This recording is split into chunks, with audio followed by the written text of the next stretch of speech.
we're going to bring in our guy, Brian Lewis, who has been with us for the post game of all these playoff games and now joins us here to talk about the Knickerbockers. As the Knickerbockers here, folks, we just have to reset for you if you were just joining us. 91-90. This is a 90s style score that we got here in this second playoff game of the series. A 91-90 win. This one did not go to overtime.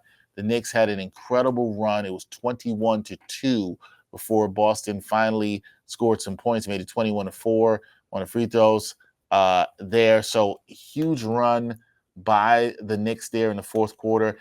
And kind of ties into something that we'll get into here that I've been saying and I've been questioning all season long. And I'm really intrigued to hear what Brian says about this, who's with us now. Brian, first of all, how you doing, sir? All right. How you doing? I'm good. I'm well.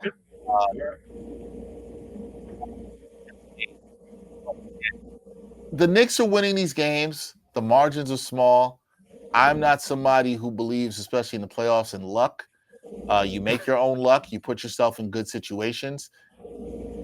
This team's getting it done in the clutch. Is this the identity of this Knicks team, that they are just clutch? I mean, I do believe in luck to an extent, usually in terms of injuries or something like that.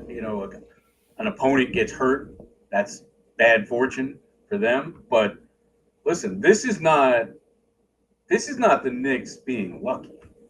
All right. Now, part of it is some bad, beyond bad process by Boston. Yeah. So that's true. But that's not the Knicks' problem. That's not their fault. That's not their problem. Well put. Word. You're gonna take that, right, Brian? You're not gonna worry about yes, that. You will take that. You will Now, take that. But Brian, here's the thing, and I said this to Brian right here before. I said if the Knicks win this game and they came back and win this game, you can't say they stole it. You still won. If you rob somebody twice, it's not like you stole it. You knew what they could do.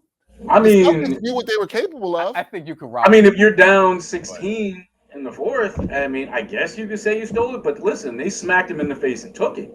That's what I'm saying. Mm-hmm. This is not a situation where, somebody got hurt. Not even putting that out in the ether. But I'm saying if, Tatum gets hurt or Brown gets hurt, listen, this is a situation where the Knicks took advantage of bad process by Boston. In some cases, induced it and forced it.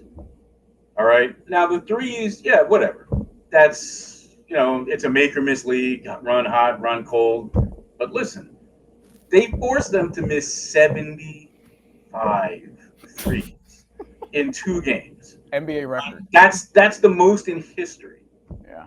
Right? For a 2-game playoff span. The record had been 72 by Houston. Right?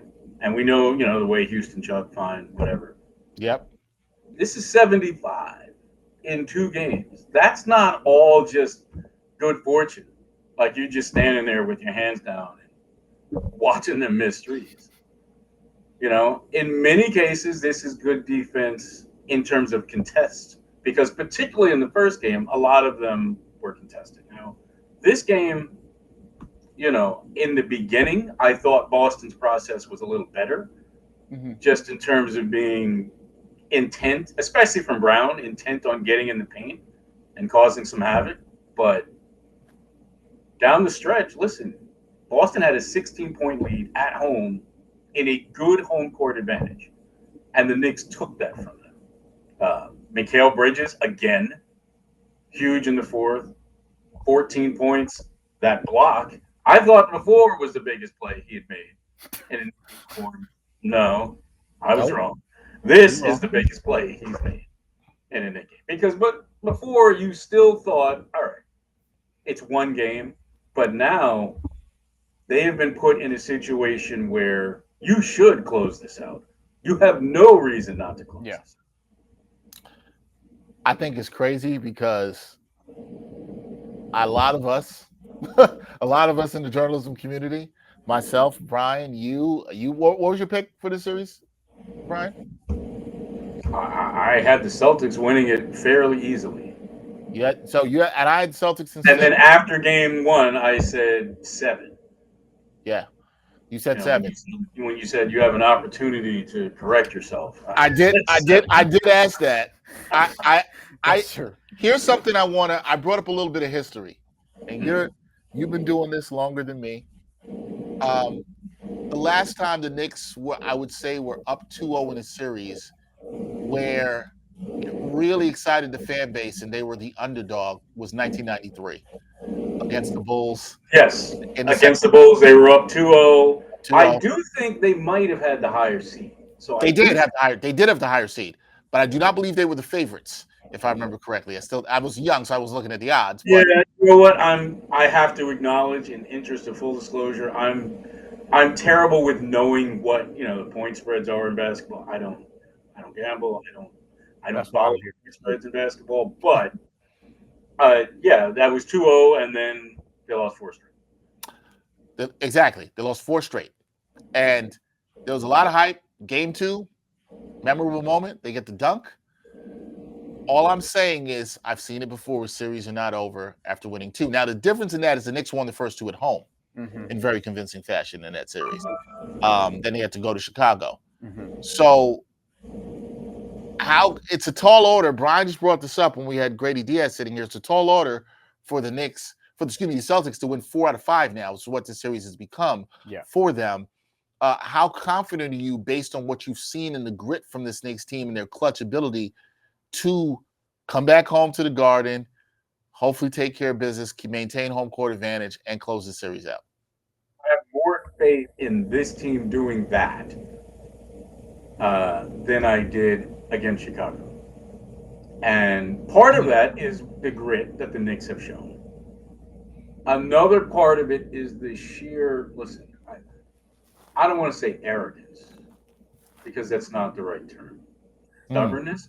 I understand that you have to play how you play, right? You do not want to go through 82 games and then a second playoff series and panic and rip up everything that you've done and everything that you believe in. I'm not suggesting that any team should or would do that. However, there has to be a point where you have to be Malleable. open to reading the room and watching the film and seeing what's being put out on tape and understand that you need to correct things. And I don't know that Boston at this point is self-aware enough to do that. I don't know. Brian, I felt like if I took that and clipped what you just said and took out the last part about Boston, if I took this clip in the future and brought it and showed it to you before the series and just took it without any context, somebody would have said, oh, he's talking about Tibbs. That's what somebody would think. If you cut that piece of what you said and you didn't mention Boston before this series, I said, hey, after 2 games, this is what Brian Lewis, our great sports reporter, is going to say. Somebody would have assumed that you were talking about Tibbs. Meanwhile, fair point. Yeah, fair. I guess that brings me to ask. Guilty. Yeah, but I guess that brings me to ask, and as you said that, it made me think of something, which was, is Tibbs out coaching Joe Mazzulla in the series? Yes. Yes. Just one. Yes. Yes. And I'm not suggesting that he has to all of a sudden go back and run, some archaic 1983 offense. I'm not saying that. Right. What I am saying is, in the first game, there was so little ball and such a willingness to put up threes that were even bad threes. And then today, after showing, I don't know whether I'm not in their locker room. I don't know whether this was Mazzulla or whether this is Brown taking it upon himself to recognize the flaws of the way they played in game 1. After teasing that they were going to have a willingness to attack the paint and get to the 10, to then fall back into some of the same foolishness Mm-hmm. I mean, you were smacked in the face and told the problem. And you say you're going to fix it, or look like you might be about to fix it, and then you say, no, nope, I'm going to go back to do what I do. So that's part of the reason why I have more faith in the Knicks closing this out than I did in that team in 93. Brian, let me ask you this. How much do you take into account just Boston gets off to this good start? This happened back-to-back times. Boston gets off to this good start. The third quarter is like okay, and then in the fourth quarter they fall apart. And Mikal Bridges doesn't score a point until the fourth quarter. He ends in double figures. He's taking advantage. The Knicks are taking advantage of this, and now going back home to Madison Square Garden, where look, Boston's been a very good road playoff team, but if you're the Knicks, like you can't change anything, even though you haven't gotten off to great starts, right? Or are there still some tweaks you feel like they can make to better maybe their offense, maybe some of these starts to have a little bit cleaner, cleaner of an offensive process because they haven't played their A game yet. Neither team has, but the Knicks, there's still room for them to play even better than they have despite winning these two games. Yeah, I mean, I don't think that there's a whole hell of a lot that the Knicks need to change. Now, again, the first game, Porzingis, fine, out. This game comes in, he plays, and I thought he gave them good minutes. He looked good. I don't know what the hell he's going to look like in Game 3. I don't know. Right. I certainly don't know. I don't know if the Knicks know. Boston may not even know. Right? I'm not necessarily looking at the Knicks and saying they need to change a whole hell of a lot in Game 3 because, frankly, I was probably more impressed with what I saw from them today. Same. Than I was in Game 1. Same. Right? There was a feeling, all right, everything broke your way in Game 1. Everything. Yeah. And you need overtime. I'm not going to sit here and claim that everything broke their way tonight. Didn't. Frankly, maybe the luckiest thing tonight was I thought that was when Brunson went up for that three. I thought that was a foul. I thought he did not give him enough room to land. I was just happy Brunson didn't get hurt. I'm sure a lot of Knicks fans were, yeah. So if you want to say they got lucky, that's the only thing that was lucky about tonight. Yeah. Right? Which should have been a foul, was not called, and thank God he didn't get hurt. Yeah. But the rest of it, that's not luck. They outplayed that team, and they definitely outcoached that team. Yeah, I think this one was more damning for Boston because coming away from Game 1, it's like weird shit happens in Game 1s all the time. We've been watching basketball a long time. There's been plenty of times where Game 1 is not indicative of a series. And then in Game 2, I agree, like this one felt like a more surprising game, more surprising outcome, and the process of how we got there in the fourth because it looked like Boston was about to pull away. And before you know it, Jalen Brunson puts them ahead because, I mean, one, who else is going to do it? But two, it's like that looks like it's indicative of this series. So now Mikal could have listened. Mikal in the fourth quarter. Mikal's been great in the fourth quarter, back-to-back times. His defense has been consistent. Needed him. He's been good. Yeah, Mikal's pretty much been like, what y'all talking about picks? We ain't talking about picks no more. You can't talk about picks anymore with him. That man has stepped up and made. This is 3 straight games he's made clutch plays in the fourth quarter. 3 straight games. He's been and defensive. He's now done it. He's now done it against the best, what we're calling the best team in the NBA because they're the champions. We have to respect them on that. Sure. And I agree with you, Brian, and the point that you made that this win is more impressive than Game 1. I'm much more impressed with what the Knicks did here than Game 1. I completely agree with you. Mm-hmm. I think the resiliency they showed in this game, especially after Game 1, the amount of times they cut it to single digits, came back, Celtics were going to run. But that last run, the toughness in the fourth quarter, Knicks, I don't believe, had a turnover in the fourth quarter at all whatsoever during this run. It's wildly impressive. And I just want to say something to the audience and to you all season long. And Brian knows this because I've been saying this on the show. Yeah. All season long, people have been like, where's his team's toughness? they can't compete. They kept wanting last year's team. They kept wanting last year's team, That which was I the thought big was thing. silly. Yeah. I still think it's silly to compare anything to last year's team. Yeah. Identity-wise. Identity-wise. Yeah. It takes time to build the identity. This is something I've said repeatedly. Identity just doesn't come when you change 3/5 of your starting lineup. It's just something that takes time. And maybe we're at the time where it started forming late in the season. It's starting to form now. And Brian, you've done this a long time in covering sports. Identity can then breed confidence, and who knows what this can spark for the Knicks going forward. I mean, look at what's happening throughout the NBA playoffs. No team has won a home team hasn't won a game yet in the second round. So why not? Why not? I think we talk about luck here. This has to breed confidence, right, Brian, in this team moving forward, coming back. It has to.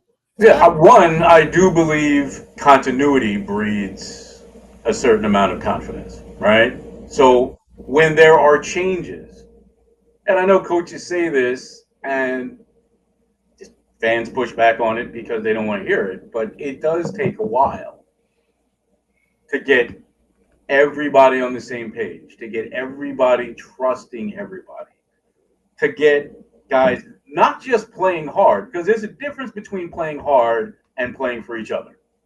Great. Okay, I can play hard. Maybe I dive on the floor for a loose ball, or maybe I'll give up my body on a draw. I can play hard. That's not the same as playing for my teammate. Now, this team right now is doing both. That's rare and that's commendable. Yeah. Also, I would say it takes time, even if you don't change a whole lot of your roster. And this team had some major changes. Even if you don't change, each year you still have to build the character of that team. Even if you brought back, 12 of 15 guys on the roster, that doesn't mean the character of this team is going to be the same as the character of the 23-24 team. Doesn't work like that. Does not work like that. Yeah. Right? So there was always going to be a period where you had to grow the character of the team. It's just whether that was going to start to bear fruit in game 35 or bear fruit in game 65, you're not going to know. You really won't know. But I will say right now, yes, it is definitely bearing fruit. No, it's absolutely bearing fruit. I mean, I think we have to give kudos to a lot of players in this game. I think if you're a Knicks fan, Brian, you got to be encouraged. You won this game. You know, Jalen Brunson had 29 in the first game. He has 17 in this game. You won a game where your best player had 17 points. He was tremendous down the stretch. 4 Knicks in double figures. Josh Hart was tremendous in this game. 23 points. I thought he had some incredible drives in the fourth quarter. His willingness to shoot, though, from the outside, Brian and I've talked about this a lot, has been so key. How key is he, Brian, to unlocking everything for this Knicks team offensively and keeping them connected even when things are not going right for them offensively? Hart? Yes, Josh Hart. Yeah, well, here's the thing. I mean, I'm not expecting him to be a deadeye, but he does have to shoot. Right. You have to. You can't allow people to play you 5-on-4. You can't. Right? So when he has the opportunity, he has to look to take it. Because if he doesn't, then that skews the entire offense. Just ask the various teams that Ben Simmons has played on. Yeah. Right? So he has to shoot. Doesn't have a choice. And when he actually hits them, I mean, when you consider the athleticism that he brings, and he's really good in transition. So, I mean, when you add the athleticism that he brings and the toughness that he brings and the rebounding that he brings, if you get him hitting any kind of jumpers, that's just golden. But I mean, to me, I thought this was just a great defensive performance. I mean, what did they hold him to? 13, 14 straight missed shots? They missed 13 during that 21 to over the course of 6.5 minutes. 13 shots, 7 threes, and 1 look at the rim. Yeah. Yeah, and Boston was One. and Boston was trying to get to the rim after a while. Like they figured out, okay, like we can't shoot threes, so let's get to the rim. And the Knicks were defending without fouling. They did a great job of defending without fouling in clutch situations. Their fourth quarter, it's been something. We're going to talk more about it, obviously, but there's a lot to take away. I think a lot more to take away from this game than game one. Now that we've seen this happen twice. And the fourth quarter to me, and I know, whatever. I don't want to be like I'm the sergeant of the minutes police here, but there's a lot said about, the amount of minutes that Tibbs plays guys. Yeah. Right? You can't watch this team and not talk about it. To me, that makes, frankly, these fourth quarters even more impressive. Because these are not guys that are fresh. They're just not. And for them to be able to come and play as hard as they did, I don't even have the fourth quarter. I know Mikal didn't sit in the fourth quarter. I mean, for the guys to be able to come from behind and play with the kind of aggressiveness and intensity that they are in the fourth quarter, when they're asked to be playing more than they should in the first, second, and third quarters, is even more impressive. Yeah. I thought Mitchell Robinson's minutes were also important in this one. I know he had the air ball free throw. I know that looked terrible, but he gave you 6 points. He gave you 8 boards. He gave you 3 offensive rebounds. He was key on that final stop on Tatum, and forcing him to the help to OG Anunoby. So, and then Mikal Bridges gets the block. This Knicks team, I think you hit the nail on the head, Brian. Defense is what won them this game in the fourth quarter. You got to score the points to come back, but it's defense. And this team defended at a high level, as Brian just said, without fouling. And I think that's the thing I'll take from this game is the resiliency and the defense that they showed in this game, which I agree with you. I think it's more impressive than game one.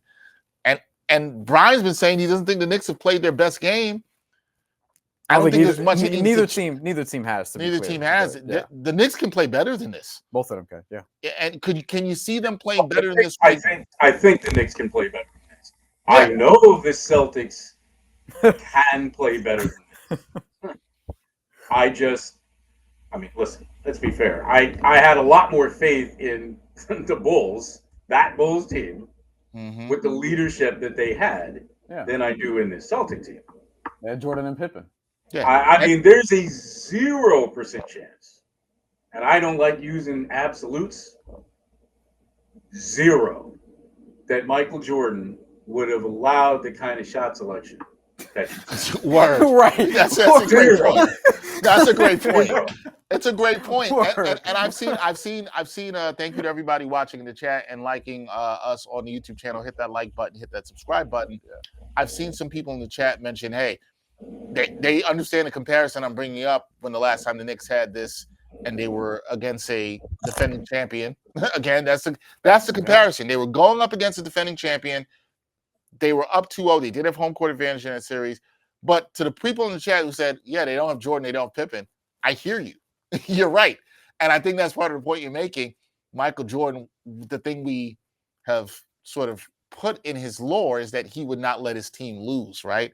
And he wouldn't let his team lose like this at all whatsoever. And look, I think you have to be confident about the Knicks. The Garden is going to be. Oh my God, we'll get into that too. We'll get into that. They're going to be nuts on Saturday. It's going to be this, and I'll wrap on this, Brian. You and I have covered this for a long time. Watched sports for a long time. A lot of people in the chat have watched sports for a long time. This is the first time in a long time around New York basketball with the Knicks, where they will be playing a game on Saturday at home, where this crowd is going to be nuts. The expectations are high. The belief that they can win now and get past this round is very high and should be. I guess my question here is, I think it sounds to me like you like the Knicks have a chance to win this series. You like them to win this series, but how confident are you that they continue the good play or elevate their play at home on Saturday and Monday? Well, listen, I mean, I certainly don't like them to win the series as much as the numbers. I mean, I think what 2-0 lead on the road, it's like 85%. I'm not going to say 85%, but yeah, I think the Knicks can play better than this. And, the Celtics clearly could play better than this. But, yeah, I'm very confident after what I've seen from this Knicks team. Very confident. And, by the way, what was Mitch today? Mitch was about what, plus 20, plus 19? Plus 19. He was a Plus big 19. plus minus guy in game 1 too. Despite Three steals, block. Air balls. I get it. Yeah, imperfect stat, but still. It's a bad look. I understand. Yeah. But I mean, he is what he is at the free throw line, right? There's a reason there's Hackimich out there. He's not. That's not all of a sudden changing this year in the playoffs. But goodness, I mean, if he hits just a couple more, I mean, there's a lot more. I mean, obviously Brunson is going to be hard to contain as much as he was contained today. I mean, there are, maybe I'm, picking nits, but there are things that the Knicks can improve on. And I'm not even getting into the kind of boost that they're going to get from the Garden, which should be beyond electric, maybe more whatever's beyond electric, nuclear, I guess. Nuclear, I like that. So there are things that make you look and say, yeah, they can improve. They can level up here. They can improve here. They can tighten this up here. Absolutely. If Mikal, maybe gets activated a little earlier in the game. I mean, there are a lot of things that you look and you say maybe they aren't vast improvements, but are things that even if there's a natural drop off somewhere else, once those things return and kind of level out and normalize, they should have a good chance.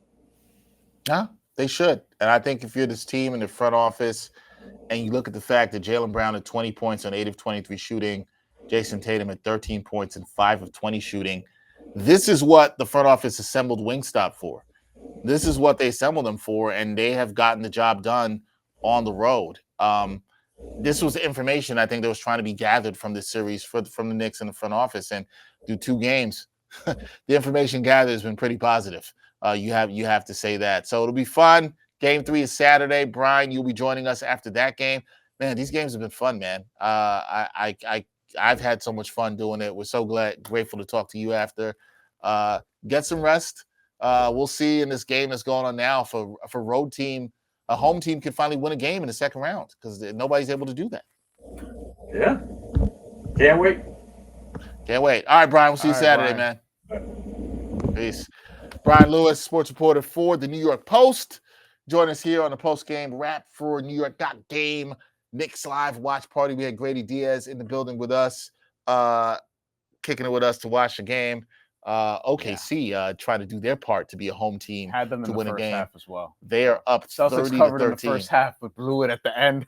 Yeah. This is why I don't take full games in these responses. I just go with the first half.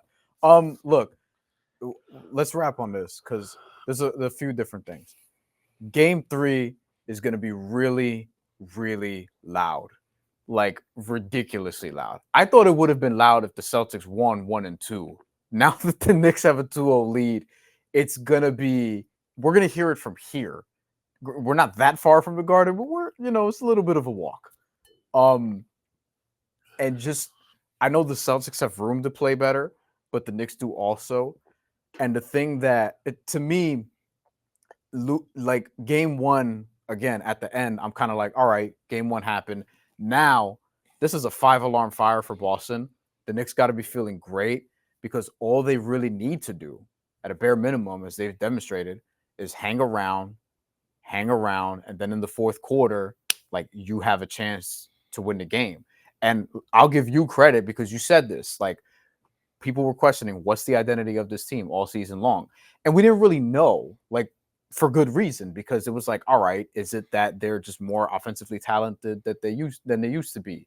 Is it just Jalen Brunson is clutch? Is like, what is it? I said the team was clutch. But That was one of my that's questions. what it is. That the It's team like, was clutch. but coming out of the Pistons series specifically, it's like maybe this is their identity. It's finishing off these close games. Now, they didn't finish all of them against Detroit, but they finished enough of them to win that series. And ultimately, like, that was a series where, and Detroit, much inferior to Boston, but still a good team, the Knicks figured it out in these clutch situations. And here, it's like they're losing by double digits, by 20 plus or 18 plus, 16 plus, whatever it is. And they come back little by little by little. Boston falls into the same old shit that they would do before, like these bad habits where they would heavily on the isolation, contested shots. They can't get to the rim. And this is one of the things about shooting all those threes that they shoot. You don't get to the rim a lot. If you look at their numbers attacking the basket, like Boston doesn't get to the rim enough. So this is part of where shooting all those threes hurts you, because when you need to attack the basket, it can be a little bit of a struggle. Mm-hmm. This is why teams want the Celtics in close games. So I give you credit, because like it looks like this Knicks team's identity, while it's not the quote unquote toughness from last year, it's the toughness in clutch situations and being clutch. I mean, there's more data to support that now. Yeah, it's something I brought up on the show in the middle of the season. We had an episode with it. I'm forgetting who was the guest, in which I asked the question. Might have been early March, might have been late February. Yeah. Is the Knicks' identity being clutch? Because you started seeing them win some of these games, have some toughness. I think it was after they had the Memphis win. And I'm forgetting the Miami Heat win. It was right after that weekend. So I think that was late February. They had Memphis, then Miami. 2 clutch games. They won really well. Brunson was great. They were great in the fourth quarter. Against 2 teams that can't hold leads, but still. Fair. But at the time, Memphis was second in the West. Miami's still a rival that played pretty. Yeah. So at that time, the win looked a little different, right? And those clutch wins around that time, to your point, that they started piling up. Yes. And I was starting to see something. I'm like, yo, this team executes well. They're together. They fight. They're not wavering when they get down. Mm-hmm. Now, what I think frustrated the fan base was, okay, but when you play OKC, well, except for the first game, you play OKC the second game, you play the Celtics, you play the Cavs. You're not in these games. You're not fighting back. You haven't seen that from the Knicks. The Knicks have fought back every time. Yeah. There's not a game they folded in these playoffs. That is something to be proud of. This is why what I was saying, and the point I tried to make all year, is you can't fall in love with what a team did last year. I know this city, as a native New Yorker, somebody grew up rooting for the Knicks, I understand that you love the grittiness. You love the toughness. You love those 90s Knicks teams. You have to let teams develop their own identity at time when you change pieces. It's not going to be like it was before. Mm-hmm. This team needed time to do that and figure it out. And this is to show people. We talked about this with the Mets last year. Seasons are long, folks. Yeah. You can't get too caught up in, this is not happening now. You got to give teams time to gel, to work things out. You got to trust the process. No Sixers, but you got to trust the process. And I think fans are sometimes way too impatient because they want tomorrow yesterday. Yeah. And this is proof of that. And so for all you Knicks fans out there, if you believe the Knicks can go up 2-0, salute to you. Salute to you. It's not many of you. Not many of legitimately. You. If you were, there were a lot. Listen, we've been talking to y'all all year. Oh yeah. There are a lot of Knicks fans, and rightfully so, who heading into the playoffs, who heading into this series, were kind of like, man, I don't know, like, it's been. And I can't blame them. Right, that's what I'm saying. Totally justifiable. But we talked about, even after last game, like, all right, is this a Tibbs team? Those moments in the fourth quarter, that's Tibbs stuff. That feels like a Tibbs team. That's Tibbs stuff. Does this team have toughness? And now, after one game, whatever, 2 games in this series, like now, it's not an anomaly. Now I've allowed my mind to think like, okay, they really could actually, like, you're halfway there. You really could actually win the series. Because after game 1, it's like, again, game 1s, that stuff happens. And Boston's a really good road team. Let's not overlook that either. This isn't over. But like now you really, really believe that they can win the series based on how they've played. Like, can they get another couple of games? Like, it's on the table. You've got fans in the chat. I think I saw Mo say, bring on the Pacers. And listen, again, I'll tell everybody, one game at a time. I'm just saying, I'm not trying to curb your enthusiasm. Yeah. I'm not trying to hate. I'm saying one game at a time. I want to see it. I'd love to see Knicks play in Indiana. That's we want to keep doing shows. That's a classic. Also, I love seeing him play in Indiana. That is a classic rivalry matchup. There's a lot of history there. Knicks Pacers conference finals. The last time the Knicks won the conference finals, Yeah. they played and beat the Pacers. Although, yes, I don't want to kill Cleveland yet. Like, no, I I'm want to not kill gonna do Cleveland. that. I'm not killing anybody I don't yet. want to kill Cleveland or yeah, like this is Serious- because this is the part where like you don't want to play with. I've your food and all watched these different sports things. too long. Yes, I've watched sports too long yes. and understand how it goes, and I've seen things change. That's the only reason I bring up 93. I understand there's no Jordan or Pippen. But this same Boston nucleus came back from 3-0 against a Heat team that was on There fire. you go. There you go. Fire. So then, And if Jason Tatum doesn't roll his ankle in the first quarter, like who knows? I still think they lose that game because Miami just beat the shit out of them. I think the way reason you feel good is they're coming into a Garden. I expect the Knicks fans to be live, and hyped. And I saw size 9 here. I want to shout out to everybody who's been in. Mo, I've seen you size 9. Yeah, you guys have been great. You guys have been great in the chat. Not like super over the top either, which is cool. Gaza, who's been there, and I saw Gaza. I know you said blessings, my brother. I just want you to believe in the Knicks. Well, I know what I know, and I see what people don't see. Well, Gaza, let me say this to you, brother. If you're still here, Gaza, if you're still here, and if you are the prophet that you are saying that you are, we are with you, man. We are with you. And we had a conversation that it's all love, man. Like I understand this fan base very well. I understand that a lot of them been waiting for a long time for a moment like this, and you should be happy in this moment. Yeah. I am not here to steal anybody's joy. You are up 2-0. You should be proud of this team. And if you were killing this team and you said they had no heart and you were killing Mikal Bridges and all that stuff. For any of you. And you were wrong. Yeah. Just say you were wrong and enjoy it. Mm-hmm. Right? Some of y'all were killing. Some of y'all had faith all the way and respect to you too. But whatever you are, wherever you are in your fandom, enjoy it, man. Enjoy these wins. Enjoy the process. Like this stuff is good. I like seeing that the Knicks fans are happy here. I think this is really good. I think this team has been building. The core of this team is that experience. Last year's experience matters to how it translates here. It's a new team. Mm-hmm. There are new pieces. There's a lot I think you could like this game. The Knicks went to Cat early, and Cat was efficient in this game. And Cat was really good on the board. 17 boards. Second quarter, and he was cooking there. All those pieces matter. Mikal Bridges coming through in the fourth. His confidence as a player is something I'm really liking right now. Okay, and he's really like F them picks for everybody out there. They traded him. They traded for him for this series. Him and OG Anunoby, like this is why you get him, get the contract extension. It was for this series, and it didn't look like it. But they've been fantastic defensively. But they've been fantastic. These two, it didn't look like it was working out until we see this playoff because series. You can't. Sometimes that happens. Because sometimes you can't judge stuff off of what you just see in the regular season.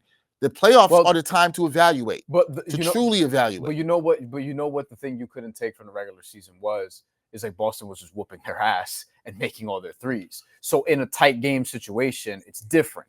And that's what you didn't really get. You got it like one time in that overtime game. But they figured it out to now how to get these to tight games to make all I want to see from Knicks was have this be competitive. Now they've shown how to make it competitive because golly. Maybe they figured things out, guys. Yeah. Sometimes that's what happens to a season. You can figure some things out. You need the reps. You need to see different things. They didn't show the switch everything. Tibbs held that. Like Tibbs or not, you can't say that's not good coaching to hold that. Because the fire Tibbs shit it's over now. I think the people who wanted to there was a lot of people unless they have an epic collapse. No. I think he's good.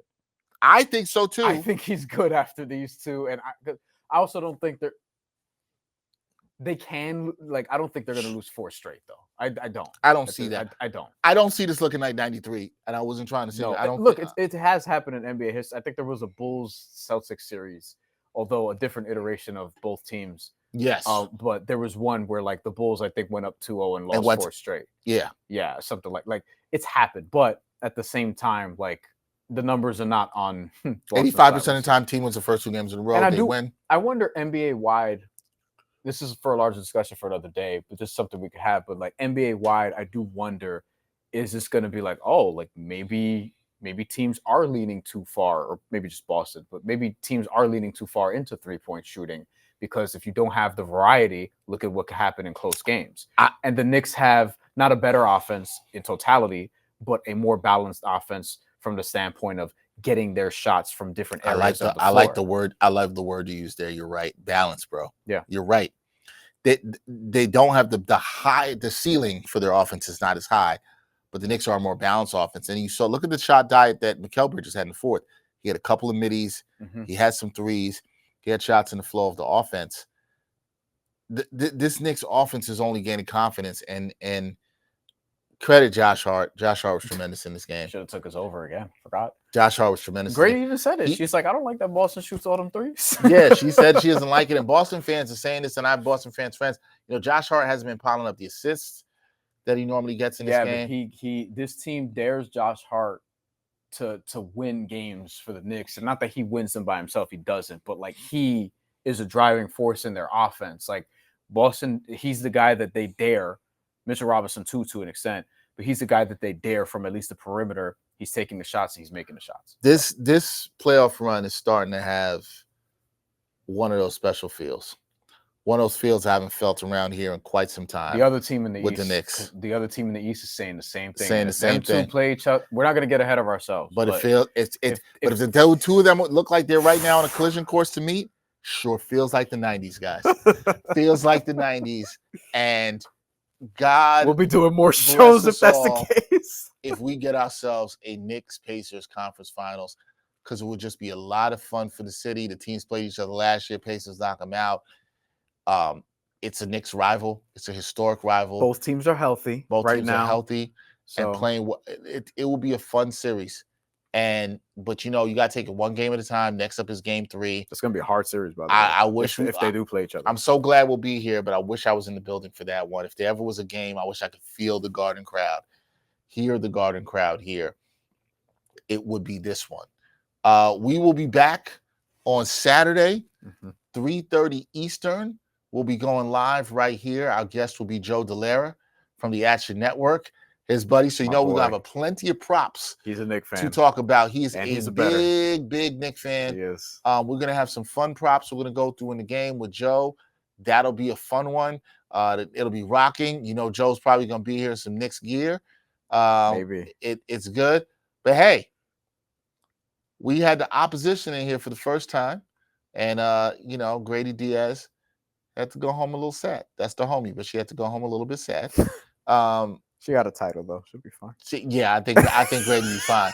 Grady has a couple of titles to comfort That's her. a fact, actually. 08 too. I think she'll be good. But we want to thank her for coming through. You know, Grady was actually battling a little bit of a cough, so she was able to. She threw the game. She was able to come Jason through and rock making with her us. Sick. Yeah, Jason Tatum probably made us sicker. So I appreciate for toughing it out, thugging it out with us, and rocking with us. We appreciate everybody in the chat. Yes. For watching. We also have to thank our whole crew. Yeah. Nikolai Jackson, producing Tommy Hogan, producing Tommy Cohen as well, and Wesley Splain, our editor, putting out all the great stuff on social. We appreciate all of you because we have so much of a great team here at the New York Post that makes it work. A lot of good stuff coming this weekend, including next Sunday after Game 3. We got a really special guest coming on Got Game this week. I'm really excited. Very special guest coming on to talk about some things about the series. So that should be fun. A lot of good things coming this week. But Brian and I will be back here on Saturday with you at 3:30. Joe Delara of the Action Network is going to be our guest. Should be fun. In studio with us. Should be a real fun. If you got some good props you're thinking about for Game 3, facts. Let us know.